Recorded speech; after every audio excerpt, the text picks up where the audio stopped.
We're finally starting it, the most famous section of Ezekiel, chapters 38 and 39, the Battle of Gog and Magog.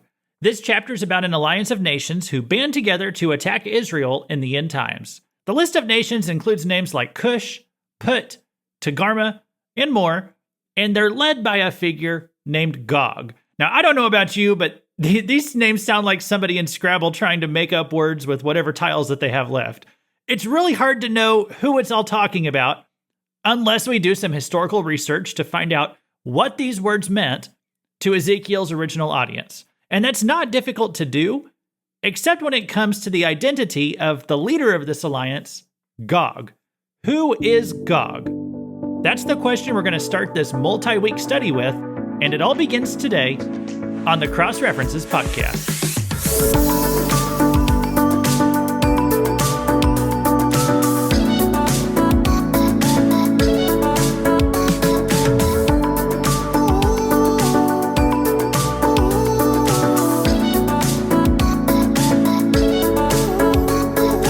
Welcome to the Book of Ezekiel, a cross-references Bible study where we learn how every small piece of the Bible tells one big story and how they all connect to the cross and Christ. My name is Luke Taylor, and when I introduce myself at the beginning of each episode, I like to drop a random fact about me to help you get to know me a little better, but also something that connects to the subject matter of the day. I really hope that I don't have any comparisons today between myself and the figure that we're going to be talking about. We're going to be talking about this dark and mysterious guy named Gog, who leads an invasion into Israel from the north. Ezekiel 38 verse 1, and we'll read the first 4 verses here, but this chapter starts off, "The word of the Lord came to me. Son of man, set your face toward Gog of the land of Magog, the chief prince of Meshech and Tubal, and prophesy against him, and say, Thus says the Lord God, Behold, I am against you, O Gog, chief prince of Meshech and Tubal, and I will turn you about, and put hooks into your jaws, and I will bring you out, and all your army, horses and horsemen, all of them clothed with full armor, a great host, all of them with buckler and shield, wielding swords." Now let me just stop there. That's the first 4 verses. That's all we're going to cover today. Gog is going to lead a major attack against Israel. It says it's going to be in the last days. It's really weird to see this random villain show up out of nowhere. I mean, biblically speaking, he kind of just comes out of the blue, and yet he leads this very significant attack against God's people in Bible prophecy. Gog is mentioned nowhere or almost nowhere else in the whole Bible. And this leaves us with a lot of questions as to who he is. And throughout our church history, it seems that Bible scholars and interpreters have seen fit to identify him with whoever was the most dangerous nation on the block in their time, whatever country out there is causing the most problems. Ambrose was a church father of the 4th century. He believed Gog to be the Goths. Martin Luther believed Gog to be the Turks. During World War I and World War II, it was believed that Germany and Hitler were the Gog and Magog of their time. And then also in the 19th century, it became popular to associate Gog with Russia or the USSR. Probably the most popular assumption right now is that Gog is Vladimir Putin. So I think these people, the scholars just look at whoever the villains were in the latest James Bond movie, and they'll say that that was Gog and Magog. Oh, it's the Russians. It's the Muslims. You know, they just blame whoever's causing the most problems in the world, and they slap a Gog on it. That actually goes great with my personal plan of blaming Lady Gaga for all the ills of society, you know, because Gaga, it's just too perfect to me. But there's all these fluctuating possibilities of who Gog could be. And it really makes us wonder if we could ever really figure it out. Well, I think I can actually give you a pretty solid answer today, although it's probably not going to be what you were expecting. But if you hang in here till the end, I don't think you'll be disappointed. So let's start with a textual analysis of 38 verses 1 through 4. The ESV describes him this way: Gog of the land of Magog, the chief prince of Meshech and Tubal. The New King James Version is slightly different. It says Gog of the land of Magog, the prince of Rosh, Meshech and Tubal. So there's a bit of a difference here in how translators will describe Gog with the use of this word Rosh. The word Rosh can be taken 2 different ways. it could be used as a title, or it could be used as a descriptor. In other words, is Rosh a noun or is Rosh an adjective?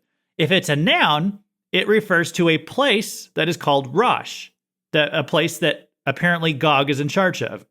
If it's an adjective, it's a common word that really just means a leader or a king. So I looked linguistically, I looked at several arguments, and I think it's actually pretty clear that Rosh is a descriptive word, and it means what the ESV says. It means the chief prince. There is no location named Rosh in ancient times or mentioned anywhere else in the Bible. I think the reason why some people want to say that Rosh is a place is because it sounds like Russia. And there are some pretty good reasons to think that Gog and Magog has something to do with Russia, and we're going to talk about those today. But there's also some bad reasons that people try to say Gog and Magog are Russia. I want to be fair. I want to talk about those as well.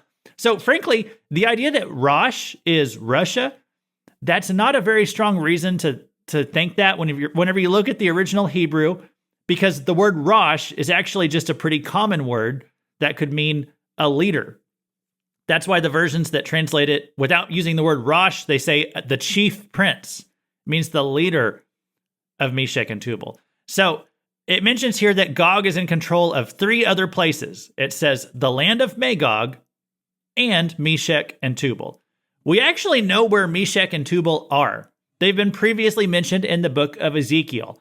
First, Meshech and Tubal come up well, if we go outside of Ezekiel, they first come up in the Bible in Genesis chapter 10, verse 2. This chapter is often called the Table of Nations because it's talking about where people dispersed after the flood of Noah's day. And so it says in Genesis 10:2, the sons of Japheth, Gomer, Magog, Madai, Javan, Tubal, Meshech, and Tiras. And so Genesis 10, it's one of those genealogy chapters. It's telling the origins of all these nations, and it explains how the 3 sons of Noah, how they spread out, and how their families and their descendants populated the earth. Remember some of these details. This is going to come up in the next lesson as well. The sons of Japheth were the European direction. So these would be more aligned, the Japheth descendants, they'd be more aligned with what we might call the white people of the world. Noah's other sons were Ham and Shem. Ham went in the African direction. His descendants are more with the black people of the world. And then Shem went eastward, and his descendants are considered the Semitic people groups, darker skinned than white people. Those would include the Jews, the Arabs, and so on. If you're anti-Jewish or if you're anti-Israel, we often call that being anti-Semitic. That's because they descended from the Shemites. They were descendants of Shem. Technically, there's lots of other people, groups out there in the world who descended from Shem. It's not just the Jewish people, but that's kind of where that phrase anti-Semitic comes from. So there were Shem, Ham, and Japheth, and it said that Meshech and Tubal descended from Japheth. They went and settled in what would be in modern day times would be called Turkey. There's lots of ancient maps that you can look on, and they will confirm this. If you get a Bible atlas, a Bible map book, basically, it will show you this, that Meshech and Tubal are right there in the Turkey region. And we're going to talk more about that in the next episode. Meshech and Tubal came up earlier in the book of Ezekiel in chapter 27, verse 13. This was speaking to Tyre.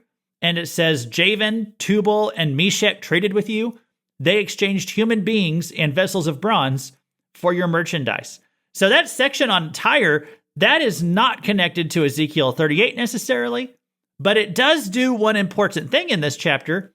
It gives you the direction that Meshech and Tubal were, at least in relation to Tyre, because what it does in that chapter, it goes in a counterclockwise direction of nations around Tyre, and that starts with nations northwest of Tyre. So going northwest of Tyre would actually point you straight at Turkey. And if you read there's several, I can't remember how many, but there's lots of cities and nations mentioned in that chapter, and they just go in a very consistent direction. And so I say this because some people will try to make Meshech into Moscow, and they'll try to make Tubal into the city of Tobolsk in Russia. Those would be more bad reasons to equate Gog with Russia, okay? Because that would not fit the pattern that Ezekiel has already laid out in Ezekiel 27. You would just go in a consistent direction around Tyre, and it tells you where these nations are. And so they would not point at Russia to say that Meshech and Tubal are in Russia, okay? Here's a good principle for hermeneutics and studying stuff in context.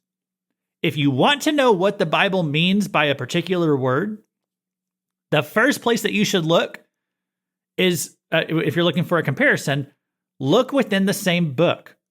So if you're reading a word in Ezekiel and you want to understand what Ezekiel means by a word in one verse, you should look at how he uses that same word in another verse. And that should be given the highest priority in Bible interpretation. If you don't have a comparison to use by the same author or within the same book, the next level is you go to other books by that same author and you look at how that same author uses that word in another book.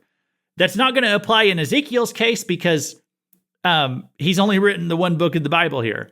But it could come up if you're looking at something written by Paul or something written by Luke. Okay, if you want to understand what the writer Luke means by a word in the book of Luke, you could also compare that with how he uses that same word in the book of Acts, because that is another book that's written by Luke. If you don't have another word or another book by that same author, then you could look at other books within that same genre or that same timeline in Scripture. Maybe Matthew uses a word and you're not really sure what he means by that word, and you don't have any other comparisons because Matthew didn't write any other books of the Bible. Well, then you can go look at the book of Mark and see if Mark uses that same word. Maybe the way that Mark uses that word could be a good indicator of what Matthew means by that word, because he's in the same genre of literature for that book in the Bible. He's writing historical narrative. He's writing one of the four Gospels. So Matthew and Mark could be used to help you understand what the other one means by a certain word. They wrote at the same time period in history, so they're going to have a lot of the same vocabulary that they use. And so then they would be given the next level of priority because they're within the same genre. And then if you don't have any closer options, then you just look at how the rest of the Bible uses that word. Okay, so I'm just kind of giving you a hermeneutical process right here to how you let the Bible interpret itself. Maybe you've heard the phrase before, the Bible is its own dictionary. Well, this is how it's its own dictionary. First, you look at how a word is used within its own book. Then you could look at how the same author uses that word in other books. Then you look at how other books in that same genre or time period use that same word. And then you just look at how other books of the Bible use that word anywhere else in the Bible. Okay? That's how you give some weight to how you give more weight to some places in the Bible than you might give it to other places in the Bible. Here's a way that helped me understand what Paul means in Romans 6 when he talks about the body of sin being put to death. That's a kind of a tough passage in Scripture to interpret until you look at how Paul uses the body of sin in other letters. That clears a lot of things up.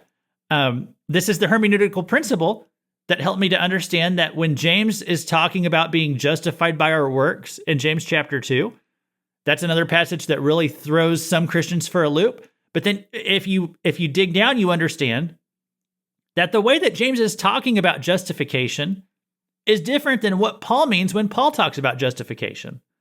So I could go on and on about this, but this is just kind of a side note here, some hermeneutical principles of how you can interpret the Bible. So when we're trying to understand what Meshech and Tubal or where they are located in Ezekiel 38, the highest priority should be given to how Ezekiel talks about Meshech and Tubal in other parts of his own book. That should be given the greatest weight when trying to decipher this, okay? Not looking at how we modernly pronounce Moscow or Tobolsk. I don't even know if I'm saying Tobolsk pronounced correctly. We shouldn't look at how we're using those words in modern times and then read that back into Ezekiel 38 and say, oh, well, Meshech must be in Russia. That's not how we should do Bible interpretation.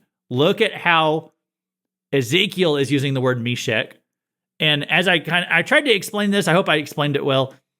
In Ezekiel 27, you can actually decipher or discern what direction that Meshech and Tubal are. And that helps you, and it tells you it's not in Russia. It's in Turkey. So anyway, now let's talk about some good reasons to think that Gog and Magog could be associated with Russia. let's talk about Magog, okay? Because like I said, a lot of scholars want to make Gog be all about Russia. And that's why they say that Rosh is Russia, that Meshech and Tubal are in Russia. That's not really justifiable when you pick those words apart, okay? But the land of Magog does show up other places in Scripture, and this is in the direction of Russia. This was also mentioned as one of those descendants of Japheth back in Genesis chapter 10, okay? So let's trace who and where Magog is. It is said that Gog is of the land of Magog. Well, Magog, according to ancient maps, is in an area between the Black Sea and the Caspian Sea. So if you were to look on a modern map, Magog is in an area that is known as Caucasia, which I find interesting. Like I said before, the white people of the world are often said to descend from Japheth. And I'll note that when it spoke of Gog being in charge, it said he is the chief prince of the land of Magog. It didn't say the land of Meshech and Tubal. It specified of the land of Magog. So what's the significance there? Well, I plugged this verse into my online concordance, and the word land is the Hebrew word eretz or eretz. It could be translated as physical land, or it could be translated as the people of a land. So it could be considered the literal territory, but it could also refer to just the people of that territory. So this is a little ambiguous here, perhaps, but let's talk about who are the people of the territory of Magog. So I'll note that they said in verse 15, which we didn't read today, but if you get to verse 15, it says that the people of this land, that they come out of the far north. Well, Russia would certainly fit that description. It is pretty far north, especially far north straight from Israel. There's an ancient Jewish historian named Josephus, and I'm sure you've heard that name because Josephus comes up a lot in talking about the literature of New Testament times. And he's someone that we rely on, we Christians. We rely on him quite a bit for our knowledge of the ancient world and what the Jewish people, he was a Jewish historian, what the Jewish people of his day thought about the ancient world. And so according to Josephus, the people of Magog were the ancient Scythians. And the Scythians migrated a little bit further north, and they became the nation of Russia. And so there is a very direct link between Magog and Russia. And also, by the way, the Ukraine would be people of the Scythian nationality or of Scythian descent. The territory of Ukraine could be easily considered Magogian territory. And so I find it really interesting that there is a war fighting over that exact region right now, because it could be that whoever controls the territory of Ukraine could also fulfill this prophecy of Gog and Magog. But if you look at current geopolitics, it really looks more like Vladimir Putin's Russia. They are much more poised to fulfill this role spoken about in Ezekiel 38. So who is Gog? Well, I mentioned Vladimir Putin a few moments ago. Could Putin be Gog? No, he could not. Putin could actually not be Gog. The reason I know that is that Gog is not a person. Okay, I said before, Gog is not mentioned anywhere else in the Bible. So that makes his appearance here seem very random and mysterious. He actually does make some appearances in the Septuagint. Okay, the Septuagint is the Greek translation of the Hebrew Bible. The Septuagint is the Bible that Jesus probably would have read if he read the Bible in Greek. And the Septuagint is very, very similar to the Hebrew, but there are a few places where it makes some interesting substitutions. It's interesting because some of them make you scratch your head. They make you wonder, like, where did that come from? Well, one of those substitutions is in Amos chapter 7, verse 1. It says, "This is what the Lord God showed me. Behold, he was forming locusts when the latter growth was just beginning to sprout. And behold, it was the latter growth after the king's mowings." Amos chapter 7 is talking about a series of judgments that were prophesied against Israel. The first was a swarm of locusts, which would eat all of their crops. Then the second one was a wildfire that was going to ravage the land. The third one is the plumb line prophecy, and that could be a whole subject all on its own. But I want to focus on the locusts right here. It said at the end of verse 1 that they would come after the latter growth after the king's mowings. Okay? So what happens in this chapter is that Amos, he prays against this judgment, and God stays his hand, and he doesn't let it happen. But if you read this verse in the Septuagint, it doesn't talk about the king's mowings. It says something else. Amos 7:1 in the Septuagint translation reads this way: "The Lord hath shown me, and behold, a swarm of locusts were coming, and behold, one of the young devastating locusts was Gog the king." So in the Septuagint, the locusts are led by Gog the king. It's a very random reference right here. What is Gog? He's a locust. He's the king of the locusts. Now, what could that mean? Well, before I answer this question, let's make it an even tougher question, because there's a somewhat random verse in the book of Proverbs, and it speaks of the locusts not even having a king. Proverbs 30:24 says, "4 things on earth are small, but they are exceedingly wise." And it's describing these things, and a few verses later it says, "The locusts have no king, yet all of them march in rank." So Proverbs 30, it's making a point about the wisdom of small creatures, but it uses a kind of offhand reference right here to talk about the hierarchy of locusts. It makes the point that they have no leader, they have no king, that they just kind of do what they need to do, and they all stay together even though they have no formal leader who's in charge of them. If locusts have no leader, how come it says in the Septuagint that Gog is the king of the locusts? So it's strange. Locusts have no king, but demons do have kings. And it's my belief that the Bible uses the word locusts at times to refer to demons, or that there are some demons who behave as locusts do, that there's a kind of a comparison right here. In the book of Revelation, one of the judgments unleashed upon the earth is a plague of demon locusts, and it says that they come from the abyss. Revelation chapter 9, verses 1-6. This is in the NIV. It says, "The fifth angel sounded his trumpet, and I saw a star that had fallen from the sky to the earth. The star was given the key to the shaft of the abyss. When he opened the abyss, smoke rose from it like the smoke from a gigantic furnace.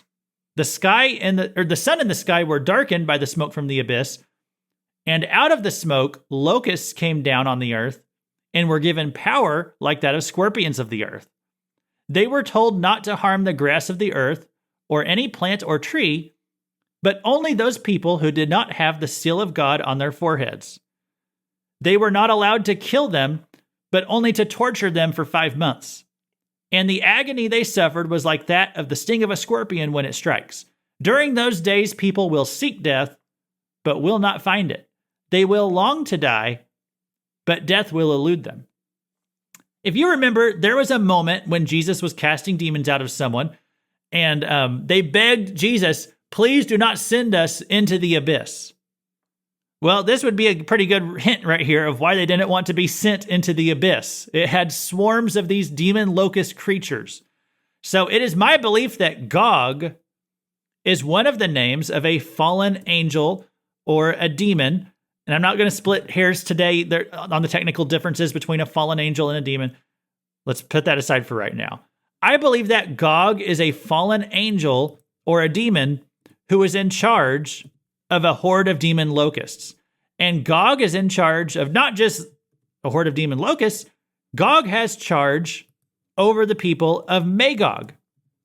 And Gog apparently has influence over Meshech and Tubal as well. Gog is the power behind the power, a phrase that I used earlier in the book of Ezekiel as we were talking about the king of Tyre versus the prince of Tyre, and how Satan was the power behind the power back in chapter 28. Okay, that's what basically Gog is right here too. He's a demonic spirit who is the power behind the power of Magog and Meshech and Tubal. Kind of like how in Daniel chapter 10, it talks about the prince of Persia and the prince of Greece being the demonic spirit who's the power behind the power, the demonic spirit in charge of those territories. Well, that is basically what's going on with Gog right here. He's an evil spirit who's in charge of Magog. I'm going to put in a plug right here. Check out my other podcast, Weird Stuff in the Bible, because in this week's episode, I'm going to be talking about territorial spirits, about how fallen angels or demons, how they are assigned to particular territories of the earth. And that relates with Gog right here. I don't believe that Gog is Vladimir Putin. That would be a very convenient interpretation if it was, and a lot of people try to say that, but I don't believe that Gog is literally Vladimir Putin. However, Gog could be the demon who's controlling Putin. Okay, like we read earlier with Ezekiel 28, what I mentioned, the king of Tyre versus the prince of Tyre. Tyre had a human ruler, it had a human king, but we studied how at that time, Tyre had been handed over to Satan. Satan was the demonic entity who had territorial jurisdiction over Tyre at the time of Ezekiel. And so Gog would speak to the king of Tyre, but that God was also peering behind the spiritual veil to speak to the demonic spirit who was really in charge of Tyre in those days, which I believe was Satan himself right there. That's where we get the famous description of Satan, kind of randomly comes up in the Bible right there in Ezekiel 28. You can go back to the episodes I did back in January and February, and I kind of hashed all that out. That's where you can get more information on all that. So this is how one being could be perhaps in charge of multiple countries. Okay, if you have Gog, he is in charge of perhaps Russia, but also Turkey. Okay, Gog is of the people of Magog, the Russians, and that would include Vladimir Putin. But apparently he has some dominion over Turkey as well. Why would that be? Well, he is a very wise old fallen angel of ancient times who has the political willpower to unite several nations to his cause. And what are those other nations? That is what we're going to be talking about next time. So please join me in about a week a week from now, the episode that releases next Monday. We're going to cover 2 more whole verses in the Gog and Magog prophecy, okay? Like I said before, I want to make sure that we understand the field of play, and that includes identifying the players in this prophecy. Then we'll delve more into what actually happens when they come against Israel with this big battle. So I'm going to tell you all about what happens to Put and Cush and Persia, but that's not going to mean a whole lot to you if you don't know who Put and Cush and Persia are. Plus, as you understand who these nations are, that'll help you recognize these alliances that are forming right now in the days that we're living in. So next week, I'm going to explain who all these nations are in Gog's alliance. Make sure that you're subscribed so you can get that episode. And like I said, I have another podcast called Weird Stuff in the Bible. This week, I'm going to be explaining what territorial spirits are. That's a subject that we touched on in this chapter today. So go check out Weird Stuff in the Bible, wherever you get your podcasts, and you can be caught up on all of that as well. In closing, I just want to deal with one interesting question that comes up in this chapter. Is Gog the Antichrist? In fact, if we jump ahead a few verses, I think God is even posing this question just to make us think. It says in 38:17 of Ezekiel, "Thus says the Lord God, are you he of whom I have spoken in former days by my servants, the prophets of Israel, who prophesied for years in those days that I would bring you against them?" The way that this is translated in some versions, like the NIV, it makes it sound like a declarative statement that Gog has basically been prophesied about for years and years to come against Israel. The thing is, Gog hasn't been prophesied for years and years about that, okay? Because as I said, he's pretty much a non-existent person, a non-existent figure in the Bible. He really comes out of left field here when he shows up in Ezekiel. But there is another figure who's been said to come against Israel someday. He's spoken about in dozens of places throughout the Old Testament, the Antichrist. And so it appears that that is what this question in Ezekiel 38:17 is alluding to. If you look in Hebrew, according to my commentaries, this is not a declarative statement. It's not even a leading question. It's kind of an open-ended question. God is leaving it mysterious right here. God is basically throwing out the question for us to consider, is Gog the Antichrist? Or to put it another way, because we've kind of established that Gog is a demon king, is Gog a spiritual entity who will control or perhaps even possess the Antichrist? Well, I'm going to guess that the answer is no. Gog is an important figure, probably bringing certain things into alignment geopolitically, maybe paving the way for the Antichrist to rise to power. But Gog is not the demonic entity who will control the Antichrist, because Gog's alliance is going to fail. It's literally going to crash and burn. Gog's attack on Israel isn't going anywhere. We'll talk more about the timing of the Battle of Gog and Magog in a future lesson. I think this battle is going to have some kind of role to play in end times events, but I don't believe Gog will be the Antichrist.